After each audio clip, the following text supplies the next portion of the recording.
Hello, it's time for my devotional. So, welcome. Um, if this is your first video, just working our way through the book of Proverbs in the Old Testament of the Bible, it's a book of wisdom. And so, we're working through one verse at a time and just gleaning some wisdom from each verse and what God has taught us about being wise people.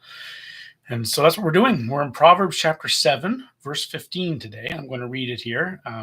And just so that the verse makes sense, I'm going to just remind you of the story that there's a story of a seduction happening, and it's telling about the story of how the seduction occurs and how to avoid it and how to be careful not to fall into it. How we can so easily become seduced. In this case, it's talking about an actual sexual affair that occurs, but it applies to, of course, any time that we're tempted into sin, into doing something wrong, to going down an immoral road. So it applies to everything in that sense. But the story is given to us as an example of here's how seduction happens to a person and what to avoid.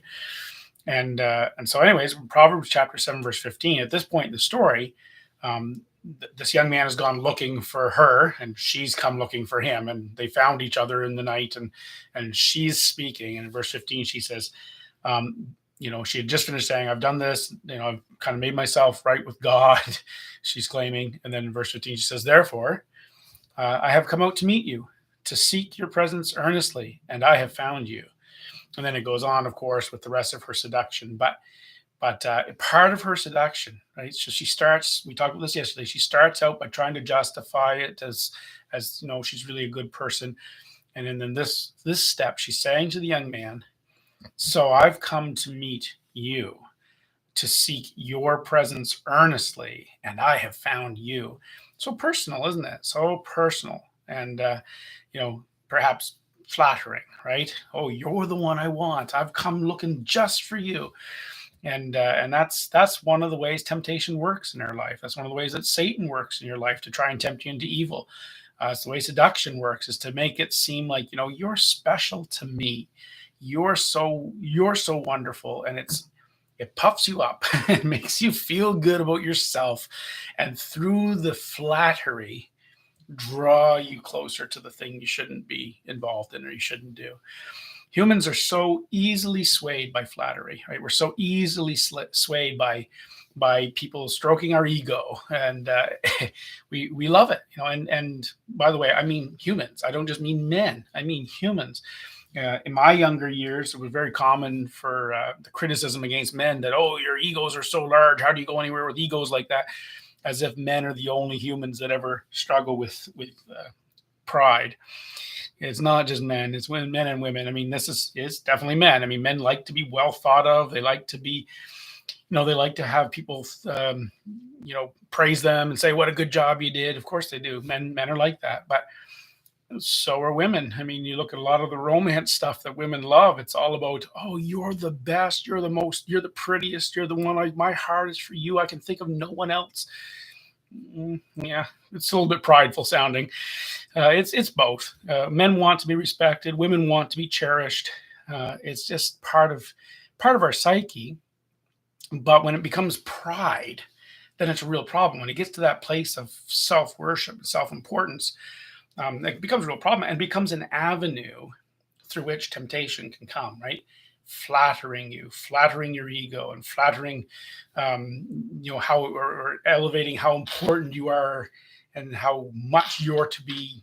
Well, maybe if you're that important, you should get to have things and you should get to have what you want. Then that's how it works, right? It's a real weak spot in humans, all humans. And it's something we need to guard ourselves against and protect ourselves against.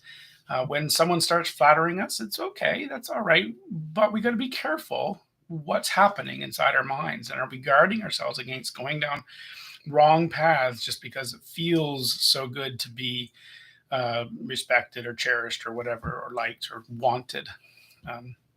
So how do we defend ourselves against that? Well, there's two things I'll suggest here today that can help us defend ourselves against the trickery of flattery. And one of those things is to learn to practice humility. And by humility, of course, is that lowliness that we're supposed to have when a person's humble. They're not elevating themselves, rather they're lowering themselves. It doesn't mean that they're diminishing their worth or anything like that. And not that's not the idea. Humility is about being meek and not about the need to inflate one's pride. And so a person needs to learn to practice this in life. Humility is the avenue of grace. And so with when we're humble with God, he gives us grace. And when we're humble with other people, they tend to give us grace. Humility is a wonderful trait, and it's a defense against the trickery of flattery and the trickery of pride. And so learning to practice it. Now, by practicing humility, I don't mean feigning humility. Now, some people do this. They have a false humility. They say things to look humble, but they're not actually humble. And so I'm not talking about that. I'm talking about an actual practice of being humble, which is actively reminding yourself that, hey, you know what, I am not God. I'm just me. Or actively reminding yourself, I want to elevate others, not myself. Or actively reminding yourself, I should be cautious about receiving praise and should always be much quicker to give it than to receive it. And things like this. This is how we practice humility in our life. And by practicing it, we become increasingly humble. We will learn to be humble. We need to ask for humility. We ask God, please help keep me humble because I need help in that. My ego will naturally want to inflate itself. And so I need to, with my practice, I also need to ask for help and say, God, help keep me humble. And then we deny ourselves. Part of that practice of humility is denying ourselves. When we see an opportunity to inflate our ego, we say no to it. We go, no, I want to make sure I cast credit elsewhere. Or I give in my own head. I don't give myself the right to puff up. Instead, I keep myself lowly. And that's one defense. If you can learn humility and learn to practice it and be humble, then you're going to be much less vulnerable when someone comes along, flatters you, and tempts you into an immoral place. The other defense is by devoting yourself to someone greater than yourself. And this idea of devoting and saying, this person is better than me, and so I will devote myself to this. Then what you'll learn to do, if you really are devoting yourself to that person, is you'll learn to funnel all of what you do and all that you accomplish to their benefit. Now, there's humans we can do this with. For instance, having a wife. For me, I will funnel to her things that will make her life better because I'm going to treat her as more important than myself. Or as part of a Christian community, I will devote myself to my fellow Christians and say, you're more important than me, and I want your life to be better. So by devoting myself to the betterment of these other people. But above all of that, recognizing that the highest of all is God himself. And so most of all, I devote myself to God. I say he's high above. Not only do I treat him as if he's higher than me, he really is. And so I will devote myself to him and confess his greatness. I will devote myself to his greatness and to the glory of God. I will devote myself to that. And so what happens by devoting yourself to it is you stop giving yourself permission to receive the center of everything. You don't give yourself permission to be the end goal of anybody else. You're always wanting to point them on to the better thing, right? So when someone comes to you and they're like, you're awesome, you're awesome. You know, well, no, God is awesome. God has been really good to me. And you redirect because you're devoted to the higher good than you are to yourself. And so if you're not devoted to the higher good, you'll actually happily receive all the praise and keep it to yourself. But when you're devoted to something bigger, you will redirect that praise because of your devotion to the bigger thing. I belong to God. So any praise you give me, please just pass that on to God, right?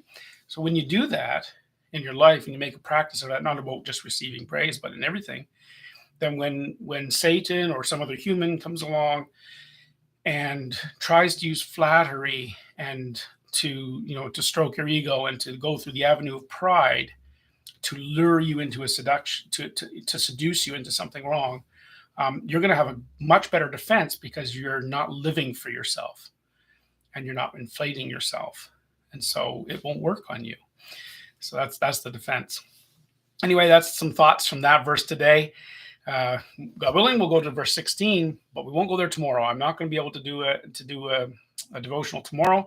My calendar is very full tomorrow, this week, and so tomorrow is booked up. But But on Tuesday, the Lord willing, we'll be back for verse 16. In the meantime, have a great weekend, and practice humility this weekend.